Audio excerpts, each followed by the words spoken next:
नमस्कार प्यारे बच्चों। एक बार फिर से आपका स्वागत है आपकी सामाजिक विज्ञान की पाठ्य पुस्तक भूगोल के पाठ 6 मानव संसाधन एवं विकास के भाग 4 की इस वीडियो में। इससे पिछली वीडियो में हमने जनसंख्या के वितरण के बारे में पढ़ा, जनसंख्या के घनत्व के बारे में और जनसंख्या को प्रभावित करने वाले कारकों के बारे में पढ़ा। तो इस वीडियो में हम देखने जा रहे हैं कि जनसंख्या में परिवर्तन किस प्रकार होता है।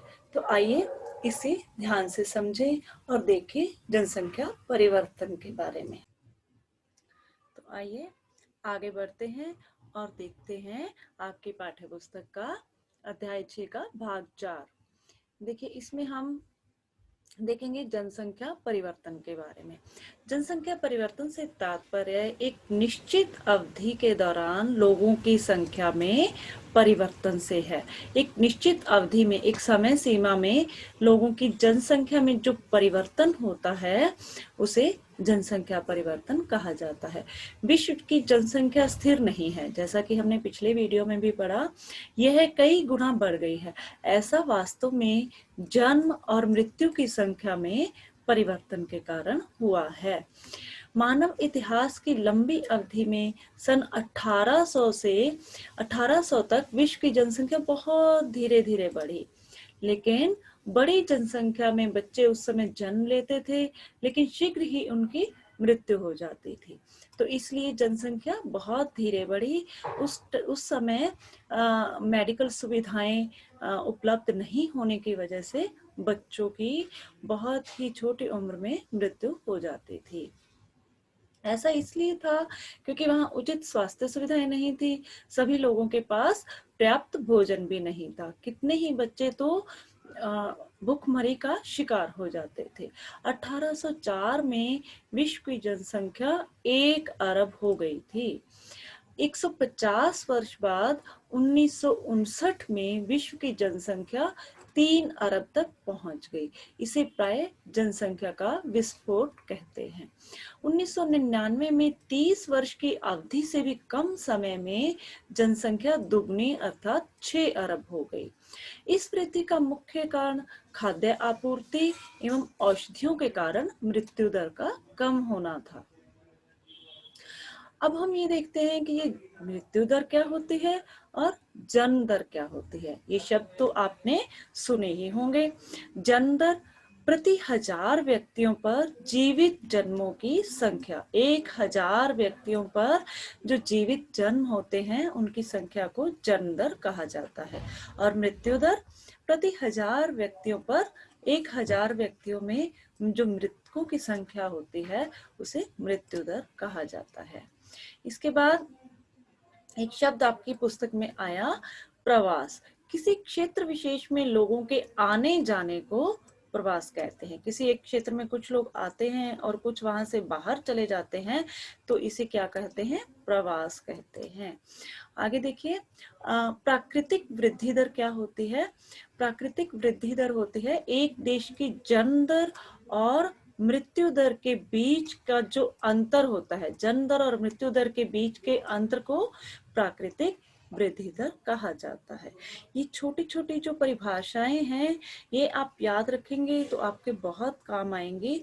इनमें से कई बार छोटे क्वेश्चन भी पूछे जाते हैं और आपको पता होना चाहिए कि आगे जब आप बड़े होकर प्रशासनिक सेवाओं या अलग अलग तरह के कॉम्पिटिटिव एग्जाम्स की तैयारी करेंगे तो उस समय भी आपको ये प्रश्न काम आएंगे।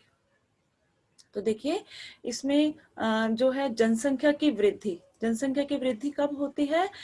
मृत्यु दर से जन्म दर का अधिक होना जनसंख्या की वृद्धि कहलाता है। यहाँ पर देखिए जन्म दर अधिक है, ये देखिए यहाँ पर ये ज्यादा बच्चे हैं और यहाँ पर जो है मृत्यु दर जो है वो कम है। तो इससे क्या होता है? जनसंख्या में वृद्धि होती है। जब बहुत सारे बच्चों का जन्म होता है लेकिन बहुत कम की मृत्यु होती है तो जनसंख्या में वृद्धि होती है। अब स्थिर जनसंख्या कब होगी? जब क्या होता है? जन्म दर और मृत्यु दर दोनों समान होते हैं, तब क्या होता है? जनसंख्या स्थिर होती है, एक जैसी रहती है। और इसके बाद क्या है? जनसंख्या में कमी। जनसंख्या में कमी कब होती है? जब जो जन्म दर है वो मृत्यु दर का, जन्म दर से मृत्यु दर का अधिक होना, जनसंख्या कम होना। इसमें क्या है, जन्म दर कम है और मृत्यु दर ज्यादा है।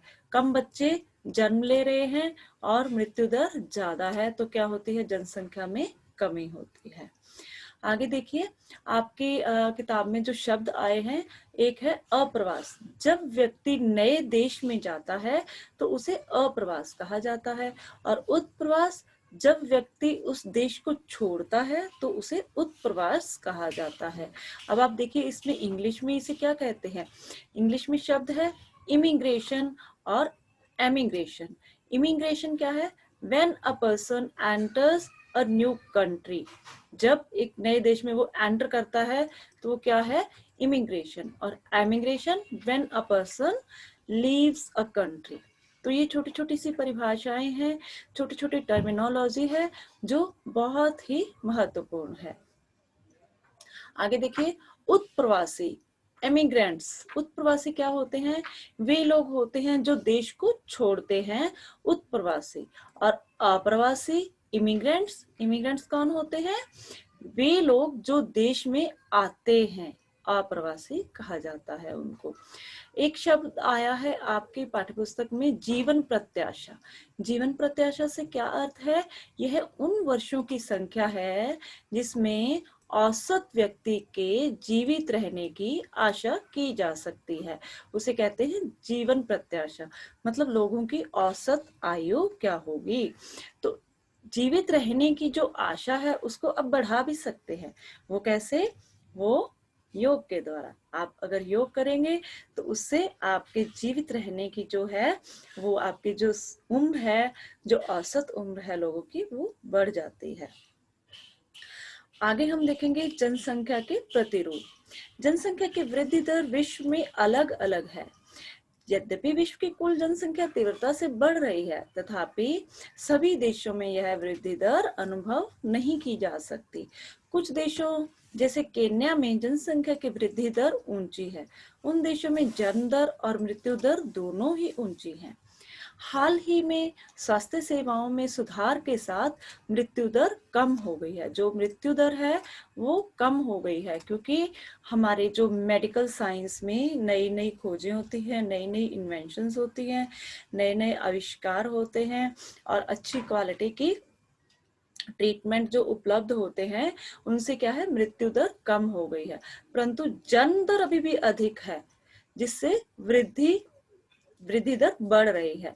देखो, मृत्यु दर कम होना अच्छी बात है, लेकिन उसके साथ ही जन्म दर भी कम होनी चाहिए। जनसंख्या की वृद्धि को रोकने के लिए हम ऐसा नहीं कर सकते कि मृत्यु दर को बढ़ा दें, बट हमें क्या करना है, हमें जन्म दर को कम करना है।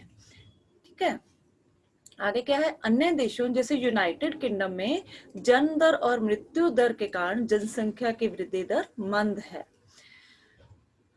इसके साथ ही देखिए, ये आपकी पाठ्यपुस्तक में एक मानचित्र दिया गया है। इसे अगर आप ध्यान से देखेंगे तो इसमें ये देखो, प्राकृतिक वृद्धि की वार्षिक दर। इसमें ये जो है ब्लू कलर दिया हुआ है, नीला रंग अति उच्च 3% या उससे अधिक।